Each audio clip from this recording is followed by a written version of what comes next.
Hello my dear, मैं Ravi unique new Bharati publication के इस प्लेटफॉर्म पे आप लोगों को हार्दिक स्वागत करता हूं। बिहार डीएलएड प्रवेश परीक्षा की तैयारी आप कर रहे हैं, क्योंकि आप अपने निकट भविष्य में एक गवर्नमेंट शिक्षक, एक सरकारी शिक्षक बनना चाहते हैं। उसके लिए सबसे पहले बिहार डीएलएड की आप तैयारी करके एडमिशन होगी और उसके बाद आगे की जो प्रक्रिया है उससे आप वहां तक पहुंच पाएंगे, अपने सपनों को साकार कर पाएंगे। तो यहां पे हम लोग प्रीवियस ईयर जो पूर्व में बिहार डीएलएड में जो प्रश्न पूछे गए हैं उसकी चर्चा करेंगे विषयवार। मैं आप लोगों को हिंदी विषय की समाधान को लेकर के आया हूं। यूनिक न्यू भारती पब्लिकेशन की पुस्तक सभी जगहों पे, सारे बुक स्टोर पे, भिन्न भिन्न जगहों पे आपको उपलब्ध है, जहां से आप ले सकते हैं। आप यदि वहां तक नहीं पहुंचते हैं तो आप ऑनलाइन माध्यम से भी प्ले स्टोर से यूनिक ज्ञान ऐप को डाउनलोड करके आप इसकी टेस्ट सीरीज, इसकी प्रीवियस ईयर की क्वेश्चन को प्राप्त करके आप जो है से वहां से टेस्ट दे सकते हैं, भिन्न प्रकार के सवालों से जुड़ सकते हैं और अपने आप को बेहतर कर सकते हैं।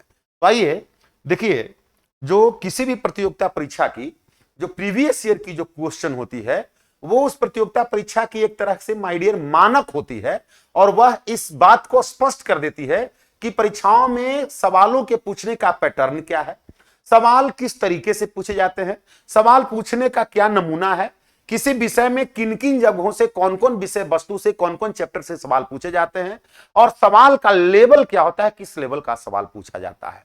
तो देखिए, मैं अभी जो आप लोगों के समझ प्रीवियस ईयर की क्वेश्चन जो डिस्कस करने जा रहा हूं वो है बिहार डीएलएड प्रवेश परीक्षा 29/8/2025 का क्वेश्चन। ठीक है, तो डायरेक्ट मैं आप लोगों को प्रथम क्वेश्चन पर ले चलता हूं। देखिए, यहां प्रथम क्वेश्चन है, लेकिन मैं इसी को थोड़ा और जूम करके बड़ा क्वेश्चन आप लोगों को दिखाता हूं। आइए बड़े क्वेश्चन पे मैं आप लोगों को ले चलता हूं। यहां आप देख पा रहे हैं, सबसे पहला जो माय डियर क्वेश्चन पूछा गया है, लोने लोने वे घने, ये चने, लोने लोने वे घने चने क्या बने बने इठलाते हैं, हौले हौली होली गा गा घुंघरू पर ताल बजाते हैं। माय डियर, जब खेतों में ये लिखा हुआ है चने, चना, इसको अंग्रेजी बोलते हैं GRAM, ग्राम, ग्राम मीन्स चना, एक फसल है। जब चना जो फसल है उसमें जब छोटी छोटी जब अंकुरन जब लगती है, बीज लगती है, तो जब उस चना के फसल को हिलाएंगे या हवा चलती है तो उसमें से एक आवाज, झुनझुना टाइप का आवाज निकलता है। तो माय डियर देख रहे हैं, यहां बोल रहा है कि लोने लोने वे घने चने, मतलब घने जो चना फसल है उसकी फसल जब हवा चलती है तो इठलाती है। तो माय डियर, इठलाना, मुस्कुराना, हंसना, खाना पीना, ये सब मानवीय गुण है, मानव का काम है। हौले हौली होली गा, घुंघरू पर ताल बजाते हैं, ताल बजाना, होली गाना, गाना बजाना, ये सब क्या है, मानव का काम है। तो जब कोई निर्जीव वस्तु, जब कोई निर्जीव वस्तु एक सजीव के जैसा, एक मानव के जैसा काम करे, एक निर्जीव को मानव के रूप में प्रस्तुत किया जाए, वैसे वाक्यों में जो शब्द का जो भाव होते हैं, जो अलंकार होते हैं, हम उसको बाय डियर मानवीकरण अलंकार बोलते हैं। सवाल यही पूछ रहा है कि जो ये पंक्ति लिखे हुए हैं इसमें कौन सा अलंकार है, तो मानवीकरण अलंकार। अब आप कहिएगा कि एक नंबर जो अनुप्रास अलंकार है ये क्या है, तो माय डियर, जब कोई वाक्य में एक ही व्यंजन वर्णों की बार बार रिपीटेशन होती है, बार बार एक व्यंजन वर्ण आता है, जैसे जन रंजन मन भंजन, तो जन रंजन मन भंजन में क्या है, न अक्षर, न वर्ण बार बार आ रहा है, तो इस प्रकार का जब शब्द होगा, इस प्रकार जब वर्णों की पुनरावृत्ति होगी किसी वाक्य में, उसको अनुप्रास अलंकार बोलते हैं माय डियर। यमक अलंकार, जब एक शब्द, एक ही शब्द एक या एक से अधिक बार आए और जितने बार आए वो अलग अलग प्रकार का अर्थ लेकर के आए, तो वैसे वाक्य में वैसे शब्द के भाव को यमक अलंकार कहते हैं। अब है रूपक अलंकार, जहां पे उपमान और उपमेय, विशेषण और विशेष के बीच में समानता दिखाया जाए, विशेषण विशेष की तुलना किया जाए, हम उसको रूपक अलंकार कहते हैं। यहां एक क्या है, फसल को मानव के जैसा उसकी कार्यकलाप को दिखाया जा रहा है, ऐसे भाव को यमक अलंकार कहते हैं। देखिए, आपको स्पष्ट हो गया, प्रीवियस क्वेश्चन जब हम लोग बना रहे हैं तो इससे स्पष्ट हो रहा है कि जो सवाल पूछा जा रहा है वहां वो कहां से, तो रस से पूछा जा रहा है। वो सवाल कहां से पूछा जा रहा है? तो छंद से पूछा जा रहा है, समास से पूछा जा रहा है, आपका संधि से सवाल पूछा जा रहा है, वाक्य से सवाल पूछा जा रहा है, शब्द से सवाल पूछा जा रहा है। तो ज्यादा सवाल इन्हीं 5-6 जो है चैप्टर्स से होते हैं।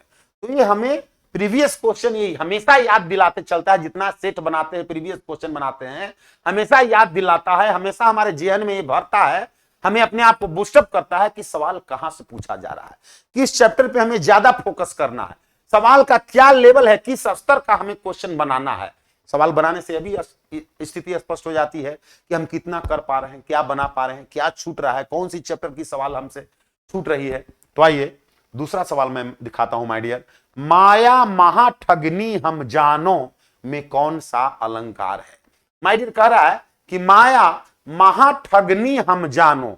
यहां जो अलंकार है माय डियर, यहां पे यमक अलंकार, अनुप्रास। तो यमक तो मैं अभी आपको बताया हूं कि जब एक शब्द एक से अधिक बार आ जाए, एक शब्द क्या हो जाए, एक से अधिक बार आ जाए, और जितना बार आए वो अलग अलग प्रकार का अर्थ लेकर के आए, तो यमक अलंकार कहते हैं। तो ये ऑप्शन आपका पहले ही हट गया, ये ऑप्शन नहीं होगा। अनुप्रास अलंकार, जब एक वर्ण का, एक ही अक्षर का बार बार रिपीटेशन हो, दोहराव हो, बारंबारता है, तो उसको अनुप्रास अलंकार कहते हैं। लेकिन मूल तौर पे माया महा ठगनी हम जानो में माय डियर, अनुप्रास म अक्षर की रिपीटेशन है, म का रिपीटेशन है, लेकिन यहां अनुप्रास अलंकार भी नहीं होगा। मूल तौर पे ये जो है हमारा भाव यहां जो है। अब उपमा, जब एक वस्तु का दूसरे व्यक्ति से सा, सम, जैसा शब्द को रख करके तुलना किया जाए, ठीक है, तब उसको बोलते हैं उपमा अलंकार। तो यहां उपमा भी नहीं है, यहां क्या है माय डियर, श्लेष अलंकार है। श्लेष अलंकार मतलब एक शब्द आए किसी भी वाक्य में और वो अलग अलग एक से ज्यादा अर्थ दे, तब उसे हम क्या कहते हैं, श्लेष अलंकार कहते हैं। यहां पे हमारा क्या हो जाएगा, श्लेष अलंकार हो जाएगा आंसर। तीसरा जो है माय डियर सवाल, सीमा की छोटी बहन रीता कल आई थी, रेखांकित शब्द में कौन सा पदबंध है? तो पद और पदबंध, देखिए शब्द जो होता है उसी को बोलते हैं पद, और शब्द का जब ग्रुप हो गया, शब्द का जब समूह हो गया, उसी को बोलते हैं पदबंध।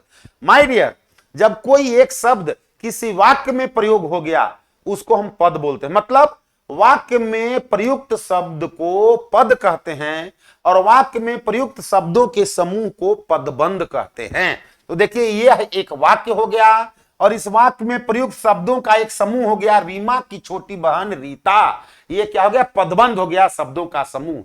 अब ये जो शब्दों का समूह है, ये कैसा पदबंध है? तो जो पद और पदबंध जो होते हैं, पदबंध हमारा संज्ञा पदबंध भी हो सकता है, सर्वनाम पदबंध हो सकता है, विशेषण पदबंध हो सकता है, क्रिया विशेषण पदबंध हो सकता है। तो देखिए सर्वनाम पदबंध, देखिए तो यहां से यहां तक जितने भी शब्द हैं, क्या इसमें कोई भी सर्वनाम है? सर्वनाम है ही नहीं। जो संज्ञा के बदले में यह, वह, तुम, हम लोग, ऐसा कोई भी शब्द नहीं है। क्रिया विशेषण, जो क्रिया की विशेषता बताया, जैसे बहुत तेज चलता है, तो चलता है कैसा, तेज, तो तेज शब्द यहां क्या है माय डियर, क्रिया विशेषण है। तो ऐसा भी कोई शब्द नहीं है, तो क्रिया विशेषण भी पदबंध नहीं है।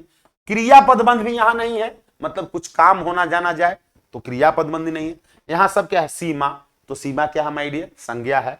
बहन, बहन संज्ञा है। रीता, रीता संज्ञा है। तो संज्ञा का क्या है, समूह है, तो ऐसे पदबंध को क्या कहेंगे, संज्ञा पदबंध। तो तीसरा आपका जो प्रश्न है, इसका जवाब क्या हो जाएगा, इसका जवाब हो जाएगा माय डियर 1 नंबर। अगले प्रश्न पे यदि चले तो कह रहा है कि शरर मरर खुल गए अरर रवस फूटों से में कौन सा अलंकार है? अभी अभी हम लोग चर्चा कर रहे थे कि जब किसी वाक्य में प्रयुक्त शब्दों के बीच में लगातार एक ही वर्ण, एक ही व्यंजन वर्णों की पुनरावृत्ति हो, तब उसे अनुप्रास अलंकार कहते हैं। उत्प्रेक्षा नहीं होगा। श्लेष का भी मैं चर्चा कर चुका हूं, यमक भी मैं बता चुका हूं। यहां पे जवाब आप क्या होगा, र र र र र र, हमेशा र वर्ण की पुनरावृत्ति हो रही है, तो यहां आपका अनुप्रास अलंकार है।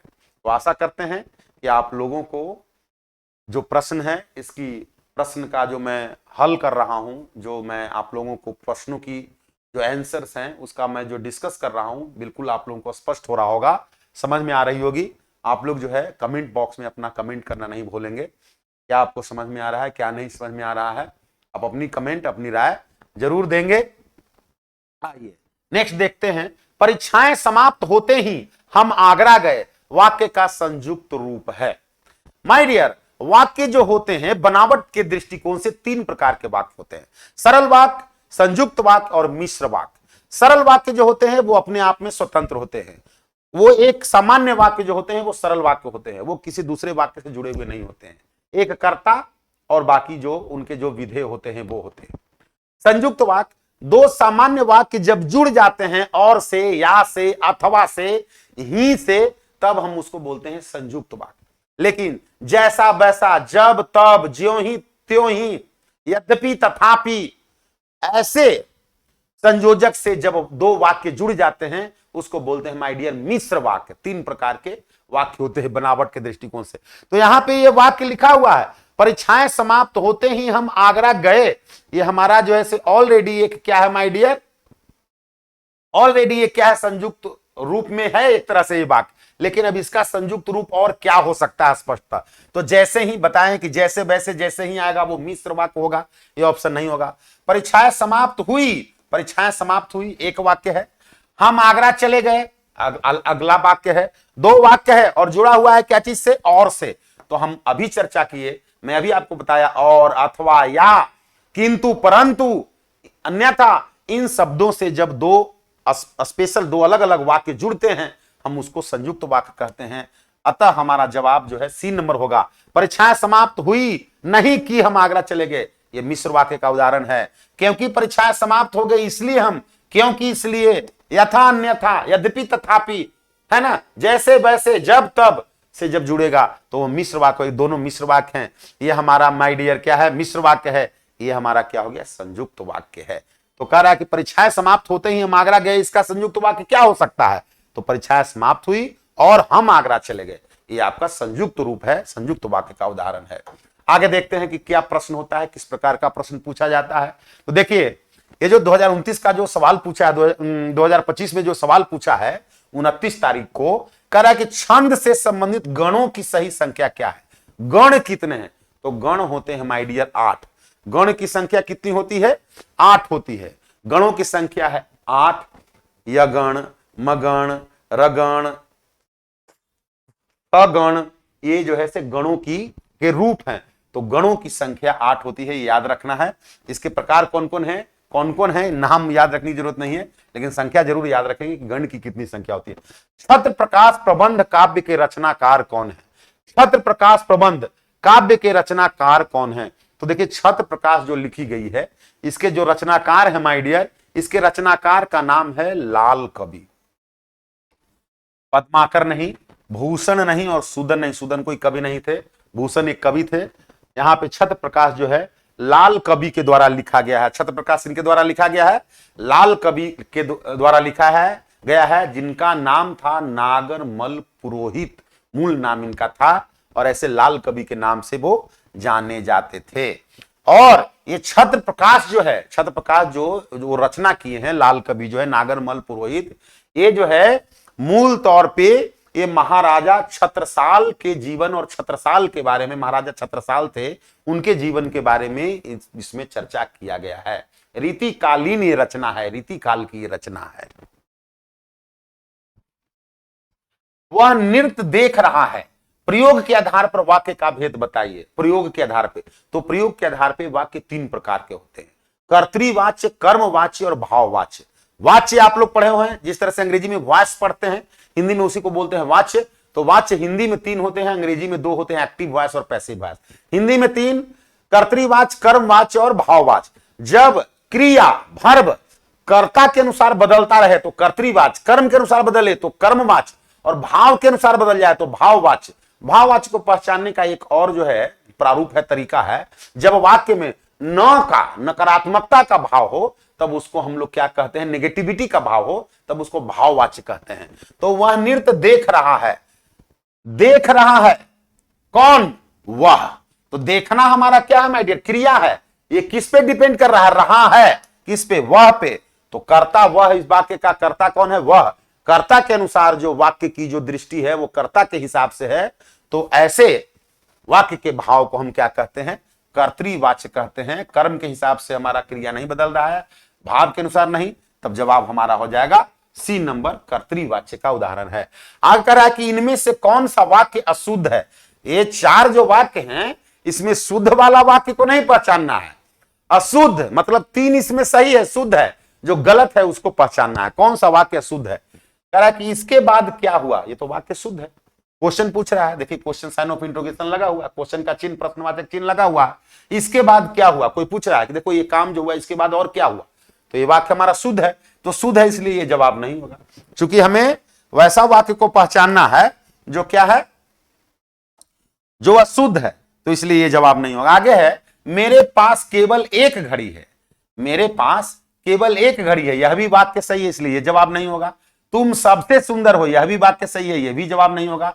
अब खुद हम लोग ऑप्शन पे, आंसर पे पहुंच गए कि चूंकि एक ही कोई ऑप्शन बनेगा जो अशुद्ध है, 3 शुद्ध है, इसलिए चौथा नंबर हमारा सही जवाब होगा।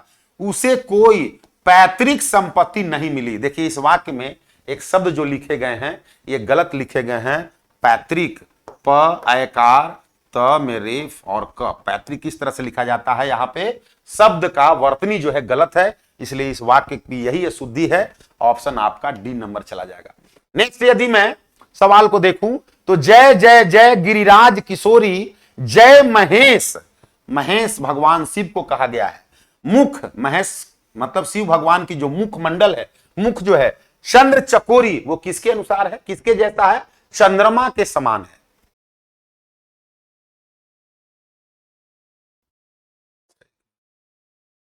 ये ब्लू ब्लू करेगा, तो यहां भगवान शिव के मुख को चंद्रमा के समान बताया गया, मतलब चंद्रमा के समान भगवान शिव का मुख है। मतलब भगवान जो भोलेनाथ हैं, शिव हैं, उनका मुख जो है वही चंद्रमा है। मतलब चंद्रमा और मुख दोनों के बीच में इतनी बड़ी समानता दिखाया गया है, जिन दोनों के बीच में किसी प्रकार की कोई अंतर ही नहीं है। तो ऐसे अलंकार में क्या होती है माय डियर, मानवीकरण नहीं, अतिशयोक्ति या रूपक, अतिशयोक्ति या रूपक।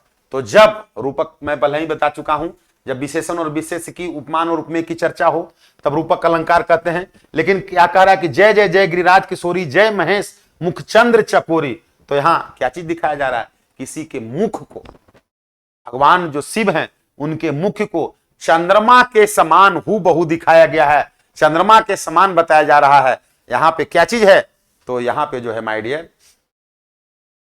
रूपक अलंकार होगा कि अतिशयोक्ति होगा या इनमें से कोई नहीं होगा, ये बताना है। अतिशयोक्ति तब होती है जब किसी चीज को, जब किसी विषय वस्तु को इतना बढ़ा चढ़ा करके कर दिया जाए, इतना बढ़ा चढ़ा करके बता दिया जाए कि वैसा सामान्य रूप में संभव नहीं दिखता हो, तो यहां पे अतिशयोक्ति भी कट गया। तो यहां पे हमारा आंसर क्या हो जाएगा, रूपक अलंकार। जब दो चीजों के बीच में ऐसी समानता हो जिसकी विभेद नहीं किया जाए कि कौन अलग है, कौन ज्यादा है, कौन कम है, दोनों बिल्कुल एक दूसरे से मिला हुआ हो, तब उसको रूपक अलंकार कहते हैं। तो यहां 10 नंबर का आपका जवाब क्या हो जाएगा, सी नंबर, रूपक अलंकार। नीरव का संधि विच्छेद, नीरव जो शब्द है माय डियर विसर्ग संधि का उदाहरण है। नीह जोड़ रब बराबर हो जाएगा नीरव। देखिए नी जोड़ रब नहीं होगा, नी जोड़ रब नहीं होगा। अब देखिए नीह जोड़ रब, यहां पे क्या है, दीर्घिकार है। नीह जोड़ रब, यहां पे क्या है माय डियर, हर्ष विकार है। तो इन दोनों में अब यही देखना है कि हर्ष विकार का नी होगा या दीर्घिकार का नी होगा, कौन होगा ये आपको देखना है। तो माय डियर नीरव यहां लिखा हुआ है दीर्घिकार, लेकिन नीह जो होगा माय डियर हर्ष इकार का नीह होगा। यहां पे प्रथम पद में जो है से विसर्ग दिया हुआ है, रब विसर्ग के पहले ईकार है और रब मिलकर आगे का जो दूसरा पद है इसके प्रथम जो वर्ण है वे हमारा क्या है, व्यंजन है। तो विसर्ग और व्यंजन दोनों मिलकर के र बना दिया, विसर्ग हट गया, तो निह जोड़ रब बराबर नीरव। मेरे तो गिरधर गोपाल दूसरो न कोई, जाके सिर मोर मुकुट मेरो पति सोई। इस पंक्तियों में कौन सा रस है, शांत रस। देखिए शांत रस का जो स्थायी भाव है वो है वैराग्य, मतलब किसी चीज से अपने आप को बिल्कुल अलग रखना, मतलब जो सामाजिक जो चीजें हैं उसे अपने आप को दूर रखना, उसको बोलते हैं वैराग्य, शांत रस, तो यहां पे शांत रस नहीं है। हास्य रस, जब हंसी मजाक, मजाक पूर्ण व्यंग का भाव हो तब उसको हास्य रस कहते हैं, ये भी नहीं है माय डियर।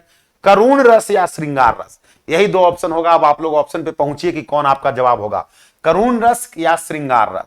तो माय डियर करुण रस वहां होता है जहां पे वाक्य में करुणा का, दया का, शोक का भाव हो, तब उसको करुण रस कहते हैं। करुण रस का स्थायी भाव शोक है, यहां करुण रस नहीं है। मेरे तो गिरधर गोपाल दूसरो न कोई, जाके सिर मोर मुकुट मेरो पति सोई।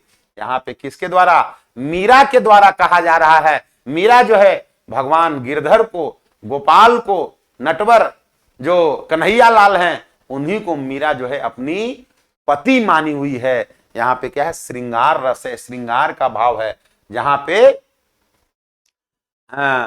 व्यक्ति और चीजों के बीच में प्रेम संबंध, प्रेम का संबंध, लालित्य, प्यार का भाव दिखाया जाए। श्रृंगार रस का जो आपका स्थायी भाव है वह है कि प्रेम है, प्यार है। किसका, पति पत्नी का प्यार, नायक नायिका का प्रेम, व्यवहार, भाव, उसको श्रृंगार रस कहेंगे। लेकिन मां पुत्र का, मां बेटे का जो प्रेम है, बाप बेटे का जो प्रेम है, वो क्या है, वह प्रेम जो है वात्सल्य रस के अंतर्गत आ जाएगा।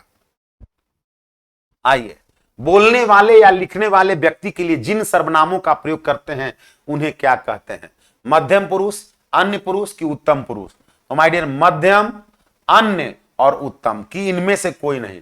तो ध्यान रखिएगा, जैसे ही बोलने वाले और लिखने वाले का बात हो जाए तो वहां पे उत्तम पुरुष का प्रयोग किया जाता है, उत्तम पुरुष का सर्वनाम, है ना। अन्य पुरुष नहीं, मध्यम पुरुष, जिसको अंग्रेजी में बोलते हैं second person, third person, first person. तो बोलने वाले या लिखने वाले जो होते हैं वो क्या होते हैं, ऑलवेज फर्स्ट पर्सन होते हैं। तो जवाब आपका डी नंबर हो जा रहा है। करा चीर जीवों जोरी जुरे क्यों न स्नेह गंभीर, का घटी ये वृष भानुजा वे हलधर के वीर। देखिए वृष भानुजा जो शब्द प्रयोग किए गए हैं, इसका दो अर्थ है। शब्द एक ही है लेकिन इसका अर्थ क्या है, अलग अलग है। वृष भानुजा मतलब वृष भानु की दुलारी, उसकी बेटी, मतलब अर्थात राधा। और वृष भानुजा, वृष का मतलब होता है माय डियर बैल, मतलब बैल का क्या चीज, अजा, बेटा, बेटी। तो वृष का यहां भाव बैल से भी है और वृष भानु की दुलारी यहां राधा से भी है। दो अलग अलग अलंकार जो है से भाव है, मतलब शब्द का अलग अलग भाव। तो बताइए रूढ़ा लक्षणा है, नहीं। अर्थी व्यंजना है, नहीं। यहाँ पे व्यंजना जो है क्या है माय डियर, शब्दी व्यंजना है। व्यंजना का भाव ही होता है मतलब एक अलग अर्थ देना, मतलब किसी भी शब्द को या किसी शब्द के भावों को दूसरे रूप में दिखाना, बढ़ा चढ़ा करके दिखाना, व्यंग के रूप में दिखाना, उसको व्यंजना कहते हैं। तो व्यंजना कैसा है, शब्द की व्यंजना है, मतलब एक शब्द है जिसका अलग अलग भाव है, तो उसको शाब्दी व्यंजना कहते हैं। किसी चीजों में प्रयोग किए गए जो शब्द हैं और उसको जो है से मतलब किसी से तुलना के रूप में दिखाया जाए तब प्रयोजनवती लक्षणा हम लोग बोलते हैं। लेकिन यहां पे क्या है, शब्द है और उस शब्द से पे क्या है, अलग अलग भाव दिखाया जा रहा है, तो शाब्दिक व्यंजना होगा, शब्द का भाव हो गया। विशेषण की विशेषता बताने वाले शब्द क्या कहते हैं, तो जो शब्द विशेषण की विशेषता बताता है उसको प्रविशेषण बोलते हैं, चाहे क्रिया विशेषण, क्रिया की विशेषता बताने वाला क्रिया विशेषण, और समान रूप से विशेषण की विशेषता बताने वाला प्रविशेषण। विशेषण संज्ञा या सर्वनाम की विशेषता बताता है या नहीं होगा। विशेष, जिस शब्द की विशेषता बताई जाती है विशेषण के द्वारा उसको विशेष कहते हैं। जैसे राम काला है, तो काला कौन है, राम, तो राम यहाँ विशेष है और काला विशेषण है। लेकिन काला है, कितना काला है, तो बहुत काला है, तो बहुत जो शब्द हो गया यहाँ प्रविशेषण, मतलब विशेषण का भी विशेषता बता दिया तो प्रविशेषण हो गया। सर्वनामिक विशेषण, सर्वनाम का विशेषता बताने वाला शब्द सर्वनामिक विशेषण हो गया। अगला सवाल, आसन डोलना मुहावरा का सही अर्थ क्या है। देखिए आसन डोलना मतलब क्या होगा, विचलित हो जाना। आसन डोल गया उस इंसान का, मतलब उसके पैर से मिट्टी खिसक गया, मतलब वो विचलित हो गया, डर गया, स्थिति खराब हो गई। भूकंप आना नहीं, धैर्यवान बनना नहीं, ये आसन डोलना निगेटिव भाव है। विचलित होना कि सुनामी आना, सुनामी आना भी नहीं होगा माय डियर, क्या होगा, विचलित होना, घबरा जाना, बेचैन हो जाना। तो आसन डोलना मुहावरा का सही अर्थ हो गया विचलित होना। तो आप लोगों को ये स्पष्ट हो गया होगा, ये अब आपको क्लियर हो गया होगा कि प्रीवियस ईयर का जो क्वेश्चन होता है उसकी क्या महत्व है। मैं हमेशा हर एक विद्यार्थियों को बताता हूं कि देखिए, यदि किसी भी परीक्षा प्रतियोगिता को यदि समझना है कि ये कैसा परीक्षा हो रहा है, परीक्षा की पैटर्न क्या है, किस प्रकार के सवाल आते हैं, तो उसके प्रीवियस ईयर क्वेश्चन को देखिए, उससे स्पष्ट हो जाएगा कि परीक्षा की प्रारूप क्या है, कहां से सवाल पूछे जाते हैं, उसका लेवल क्या है। तो आपको समझ में आ रहा होगा कि सवाल किस किस जगहों से पूछी जाती है, कौन कौन से चैप्टर से पूछा जाता है, और जो है सवाल का प्रारूप क्या है, किस लेवल का सवाल है। तो ये देखिए 17 नंबर का जो शब्द है, सामासिक शब्दों के संबंधों को स्पष्ट करना क्या कहलाता है। तो जो सामासिक पद, जो समास होते हैं, वो 2 पदों में बटे हुए रहते हैं, और उसको स्पष्ट करने के लिए समास को विग्रह कहते हैं, है ना। समासिक विग्रह, समास विग्रह। समास का अनुग्रह नहीं होता है, एक से अधिक विकल्प नहीं, समास विग्रह, समास की विग्रह की जाती है, दोनों पदों को व्याख्या किया जाता है, उसको बोलते हैं समास विग्रह। देव जो महान है, यह किस समास का उदाहरण है। देव जो महान है किस समास का उदाहरण है। तत्पुरुष समास, द्विगु समास बताए हैं, जिसका प्रथम पद जो है संख्यावाचक है, नहीं होगा माय डियर। तत्पुरुष की बहुब्रीहि समास उसको बोलते हैं, वैसा समासिक पद जिसकी पदों का एक अलग भाव हो, जो एक अलग अर्थ देता है, उसको हम क्या बोलते हैं माय डियर, बहुब्रीहि समास कहते हैं। अब यहां तो ये बहुब्रीहि भी नहीं होगा। अब तत्पुरुष और कर्मधारय, तो ध्यान दीजिएगा, तत्पुरुष समास के समासिक पदों के बीच क्या चीज, कारक के चिन्हों का प्रयोग किया हुआ रहता है। क्या है, कारक के चिन्हों का प्रयोग किया गया हुआ रहता है, उसको तत्पुरुष समास कहते हैं। जैसे कारक के चिन्ह आपका में हो गया, पे हो गया, पर हो गया, को हो गया, से हो गया, कर्ता कारक और जो है से संबोधन कारक, ये 2 का चिन्ह को छोड़ करके बाकी जो 6 बचे 8 कारक होते हैं, उनका चिन्ह प्रयोग होता है, इसलिए तत्पुरुष भी नहीं होगा। तो देव जो महान हो उसको बोलते हैं, यहां पे जो व्याख्या किया गया है, ये जो समास का उदाहरण है कर्मधारय समास का उदाहरण है। कर्मधारय समास उसको कहते हैं जहां पे विशेष और विशेषण की चर्चा है। तो वैसा देव जो क्या है, महान है, तो महान होना देव की क्या है, विशेषता है, तो महान विशेषण है और देव हमारा क्या है, विशेष है। तो वैसे समासिक पद जिसमें क्या है, वैसे समासिक पद जिसमें विशेषण और विशेष की चर्चा होती है, उसको कर्मधारय समास कहते हैं। तो आप स्पष्ट होंगे यहाँ जो हमारा ऑप्शन जाएगा माय डियर, वो बहुब्रीहि द्विगु तत्पुरुष नहीं, कर्मधारय समास ये हमारा है। नेक्स्ट है, रहीमन पानी राखिए बिन पानी सब सून, पानी गए न उबरे मोती मानुष चून। पानी शब्द का प्रयोग 3 बार किया गया है, और पानी शब्द का प्रयोग 3 बार करके तीनों जगहों पे पानी का अलग अलग भाव है। तो माय डियर बताया था मैं, या अभी भी मैं चर्चा पहले भी कर चुका हूं, अभी मैं तुरंत कर रहा हूं, इसके पूर्व के क्वेश्चन में भी ये चीजें आई हुई थी कि जब किसी भी वाक्य में, भावों में एक ही शब्द बार बार प्रयोग हो जाए, एक से ज्यादा बार आए, और जितना बार आए उतना बार उसकी अलग अलग अर्थ हो जाए, वैसे भावों को क्या कहते हैं, श्लेष अलंकार कहते हैं। लेकिन अब यहां देखना है कि ये है क्या। तो रहीमन पानी राखिए बिन पानी सब सून, पानी गए न उबरे मोती मानुष चून। ये क्या चौपाई है? नहीं है माय डियर। काकली है? नहीं है। सवैया एक वार्णिक छंद होता है जो लगभग 22 से 26 वर्ण का होता है। तो यहां 1 2 3 4 5 6 7 8 9 10 11 12 13 14 15 16 17 ही वर्ण है, इसलिए सवैया भी नहीं होगा। तो ये क्या है? एक दोहा है। क्या माय डियर? दोहा है। यह एक दोहा है, और दोहा का जो है पहला और तीसरा जो पद होता है वो 13-13 वर्ण का, और दूसरा और चौथा जो होता है वो 11-11 वर्ण का होता है। तो 13-13 दोनों में है। आगे देखते हैं, यहां पे एक पैसेज आ गया, गद्यांश है। देखिए, महान देशभक्त था पत्रकार श्री गणेश शंकर विद्यार्थी का जन्म 26 अक्टूबर सन 1890 को इलाहाबाद में हुआ था। तो विद्यार्थी जी की प्रारंभिक शिक्षा किस स्थान पर हुई, यह पूछा जा रहा है। तो विद्यार्थी जी कौन है? गणेश शंकर विद्यार्थी। इनके पिता ग्वालियर राज्य में अध्यापक थे, अतः विद्यार्थी जी की प्रारंभिक शिक्षा ग्वालियर राज्य में मुंगावली नामक स्थान में शुरू हुई। तो प्रारंभिक शिक्षा पूछ रहा है कि कहां से हुआ, तो रत्नावली नहीं माय डियर, संगावली नहीं, हीरावली नहीं, कहां, मुंगावली। तो जवाब हो गया। तो इस प्रकार के जो प्रश्न होते हैं, यदि आप इसको पढ़ जाते हैं, पढ़ के समझ लेते हैं, तो प्रश्न बिल्कुल आसान हो जाता है। आगे है, जैसे ही बिजली गई वैसे ही टीवी बंद हो गया। तो जैसे ही, वैसे ही, जैसे वैसे, यथा अन्यथा, जब तब, ज्यों ही त्यों ही, यद्यपि तथापि, इस प्रकार के शब्दों से जब दो वाक्य जुड़ा हुआ हो, वैसे वाक्य को मिश्र वाक्य कहते हैं। हमें क्या करना है, संयुक्त वाक्य देखना है कि इसका संयुक्त वाक्य क्या होगा। तो मैं बताया था कि ही और या अन्यथा से जुड़ा हुआ, किंतु परंतु से जुड़ा हुआ जो माय डियर दो वाक्य होते हैं, दो स्वतंत्र वाक्य जब और से, अथवा से, या से, परंतु से, किंतु से जुड़ जाए उसको संयुक्त वाक्य कहते हैं। जैसे ही बिजली गई टीवी, तो जैसे वैसे जैसे आ गया, मिश्र वाक्य हो गया, नहीं होगा। हमको कह रहा है कि इसका संयुक्त वाक्य क्या होगा, संयुक्त रूप क्या होगा। तो बिजली गई टीवी बंद हो गया, ये भी नहीं होगा माय डियर। जैसे ही बिजली फिर जैसे आ गया, ये भी नहीं हो गया। तो आपके पास एक ऑप्शन बच गया, बिजली जाते ही टीवी बंद हो गया। तो ही आ जाए, और आ जाए, या आ जाए, अन्यथा आ जाए, किंतु आ जाए, परंतु आ जाए, इन शब्दों से जब दो स्वतंत्र वाक्य जुड़े हुए हों उसको संयुक्त वाक्य कहते हैं। तो इस वाक्य का संयुक्त रूप क्या होगा, सी नंबर ऑप्शन। नेक्स्ट सवाल पे चलते हैं। कह रहा है कि रति रति शोभा सब, रति के शरीर की में कौन सा अलंकार है।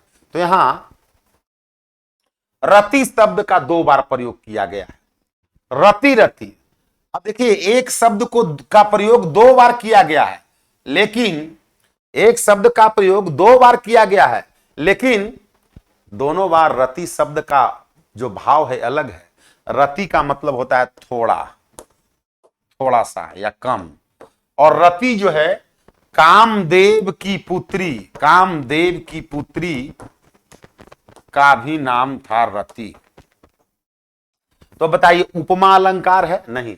जब एक वस्तु का किसी दूसरे वस्तु से तुलना किया जाए, जैसे कह दिए कि वह फलाने के जैसा सुंदर है, तो जैसा, सा, इस प्रकार के शब्दों से जब एक दूसरे से तुलना किया जाए तो उसको उपमा अलंकार कहते हैं। अनुप्रास, जब एक वाक्य के बीच लगातार एक ही व्यंजन वर्ण की पुनरावृत्ति हो तो अनुप्रास अलंकार कहते हैं। आगे है यमक अलंकार और रूपक अलंकार। यमक अलंकार मतलब जहां पे शब्द क्या हो जाए, शब्द जो है बार बार आए और शब्द का भाव अलग हो तो यमक हो जाए, रिपीटेशन हो जाए जहां पे शब्द का, तो यमक हो जाए। और रूपक अलंकार जब उपमान उपमेय बिल्कुल समान हो, जहां पे विशेषण और विशेष को की समानता दिखाई गई हो, तब रूपक अलंकार कहते हैं।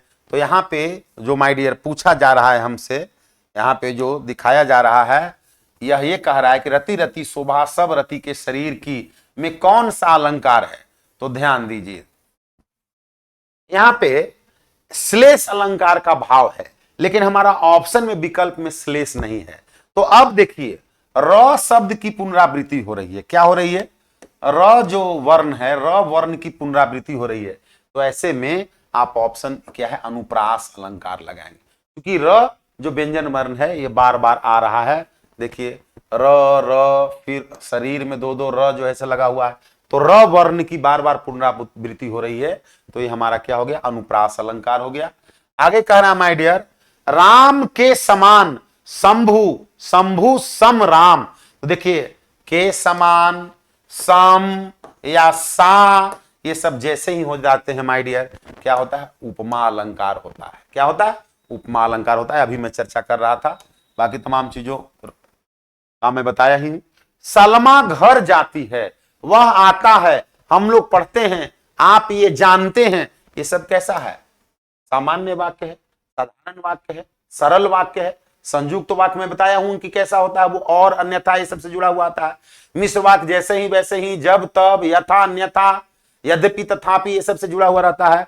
तो माय डियर ये मिश्र वाक्य होगा नहीं, संयुक्त वाक्य होगा नहीं। तो अब देखिए, सरल, आज्ञार्थक, निषेधात्मक, इच्छार्थक। इच्छार्थक निषेध मतलब नेगेटिव वाक्य है नहीं। आज्ञार्थक आज्ञा दे नहीं रहा है कि इधर आओ, वहां जाओ, ये करो, वो करो, आज्ञार्थक है नहीं। तो ये क्या है, एक सरल वाक्य, एक सामान्य वाक्य है। 24 नंबर का सवाल।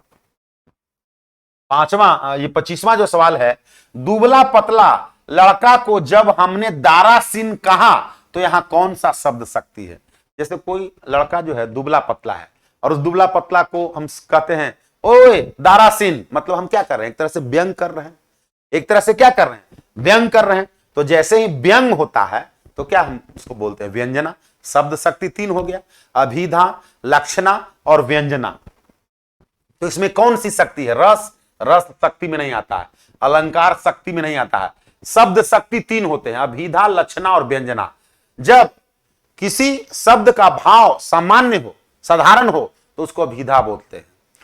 कोई शब्द का अर्थ कुछ विशेष हो, अलग हो, शब्द कोई कुछ हो लेकिन उसका अर्थ कुछ अलग निकल रहा हो, है ना, भिन्न निकल रहा है उससे, तब हम उसको क्या बोलते हैं माय डियर?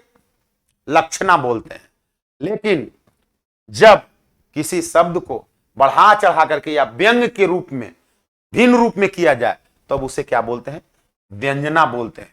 तो यहां दुबला पतला लड़का को क्या दारासिन कहा जा रहा है, तो यहां क्या किया जा रहा है? व्यंग किया जा रहा है, तो यहां क्या हो गया?